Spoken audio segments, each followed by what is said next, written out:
हाँ, तो हम लोग कल बाबा सूरदास जी के 6 पद पढ़ चुके थे। आज हम लोग पढ़ना 7वां पद। देखिए, सूरदास जी के संदर्भ में हम लोग अनेक बातें कर चुके हैं। उसी परिप्रेक्ष्य में एक बात आपको और बताना चाहते हैं कि बाबा सूरदास जी अपने गुरु के निर्देशन में अपने जीवन के अंतिम समय में, बल्कि आप ये कहें कि उनके निर्देश प्राप्त होने के बाद जीवन के अंतिम समय तक श्रीनाथ जी के मंदिर में भजन कीर्तन करते रहे और अंत में वहीं पर उनके जीवन का अंत हुआ।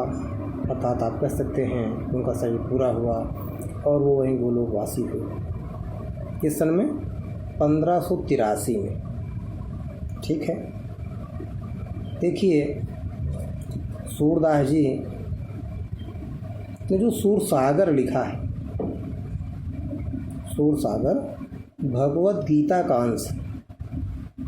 आपको ध्यान होगा कि 10वें स्कंद के आधार पर उन्होंने सूर सागर में संग्रहित भ्रमर गीत लिखा। उसी से संदर्भित ये पद भी हैं। ठीक है, हम लोग अपने विषय पर आते हैं और देखें। ऊधव मोहि ब्रज बिसरत नहीं, वृंदावन गोकुल बनुपन सघन कुंज की छाई।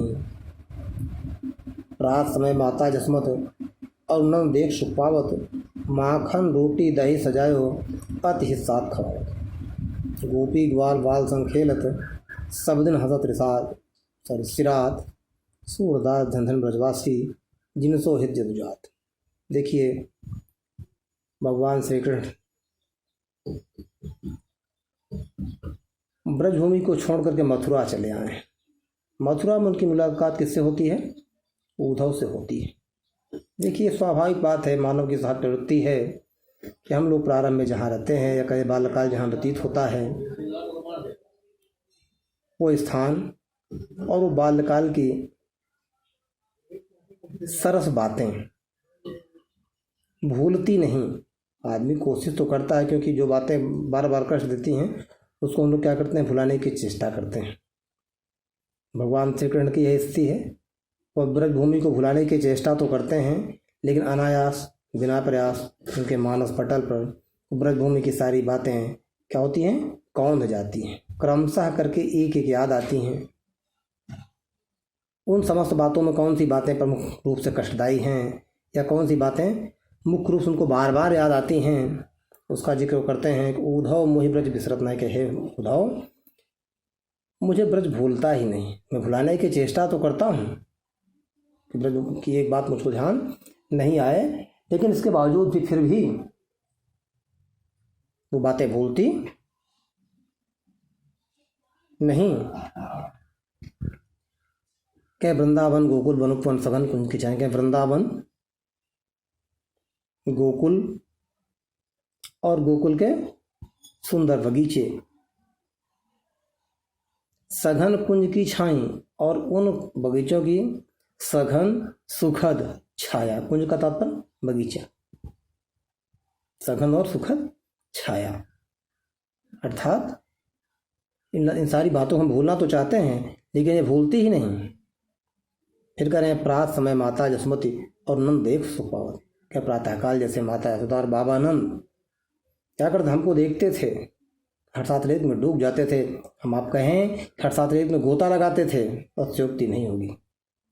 ये देखिए, ये मानव स्वभाव है। जब अपने बालक को कोई देखता है तो उसकी बातें खिल जाती हैं। शायद यही स्थिति बाबा नंद और माता यशोदा की है।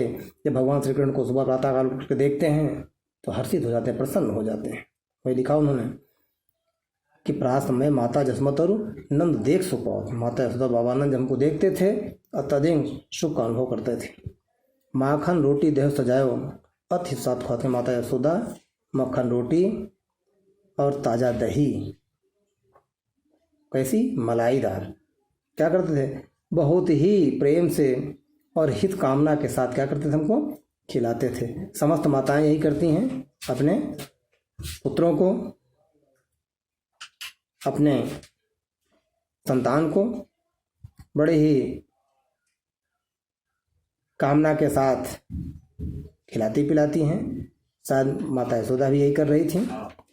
फिर कह रहे हैं गोपी ग्वाल वाल सब खेलत, सब दिन हंसत सिरात। ग्वाल वालों के साथ जब हम लोग खेलते थे, भगवान कृष्ण तो आप जानते थे अनेक प्रकार के स्वांग रचाया करते थे, रासलीला किया करते थे।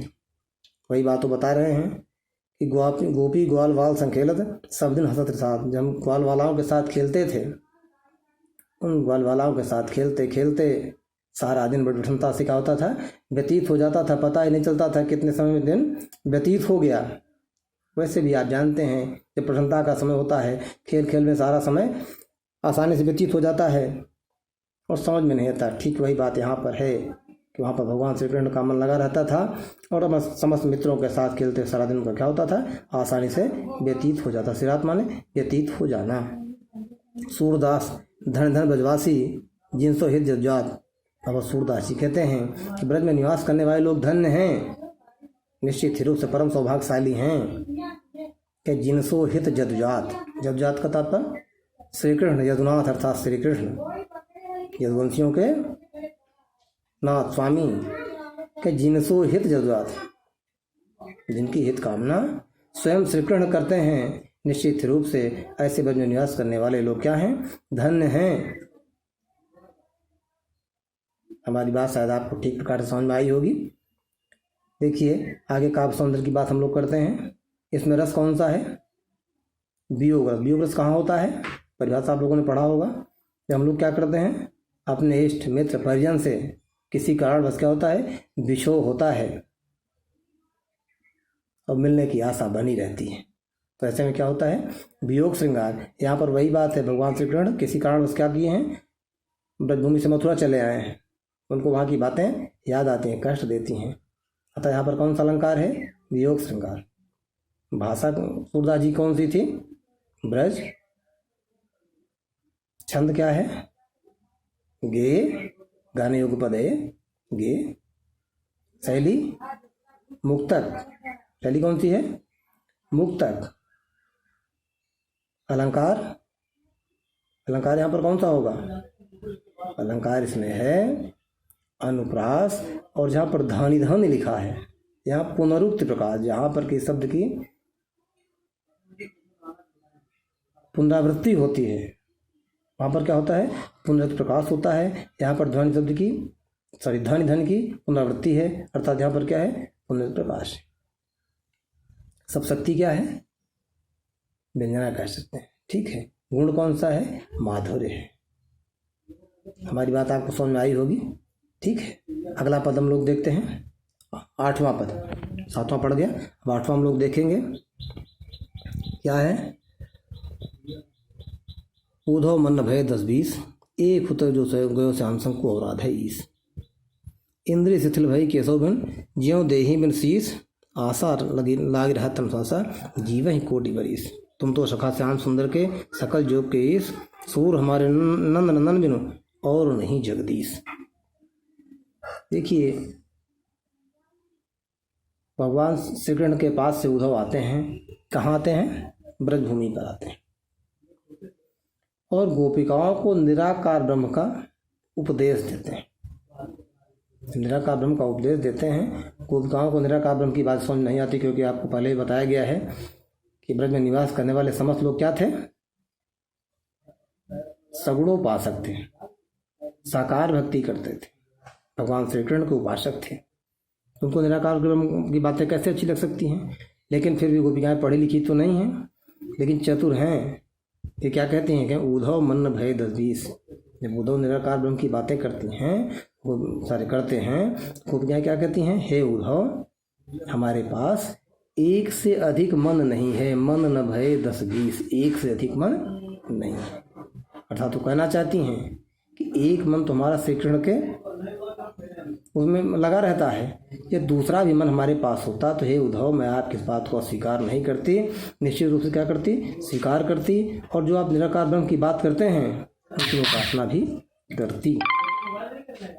उद्धव मन न भय 10-20। फिर कह रही एक फुतो जो गयो श्यामशंकर को राधे, एक मन था जो कहाँ चला गया, सांवले सलोने श्री कृष्ण के साथ चला गया।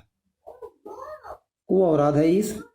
अब आपके इस निराकार ब्रह्म की उपासना हम किस मन से करें, अर्थात वह कौन सा मन है जिसके माध्यम से हम आपके बताए गए हुए निराकार ब्रह्म का क्या कर सके, उपासना कर सके। अर्थात ये संभव नहीं है, क्योंकि हमारे पास क्या था, एक मन था, वो किसके साथ चला गया, कृष्ण के साथ चला गया।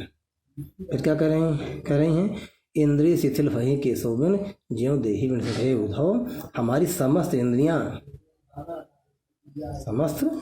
इंद्रियां कर्मेंद्रियां कह सकते हैं, क्या हो गई हैं, कमजोर, शिथिल कमजोर पड़ गई हैं। उनकी स्थिति कैसी होगी, ज्यों देहि बिन शीस, जैसे सिर के बिन शरीर की स्थिति होती है, ठीक वही स्थिति क्या है, हम समस्त गोपिकाओं की है। आप अनुमान लगा सकते हैं कि बिना सिर के शरीर कोई महत्व होता है क्या, अर्थात नहीं। तो गोपिकाएं कहते हैं श्री कृष्ण के वियोग की स्थिति में मेरी ऐसी स्थिति हो गई है जैसे बिना सिर के शरीर हो।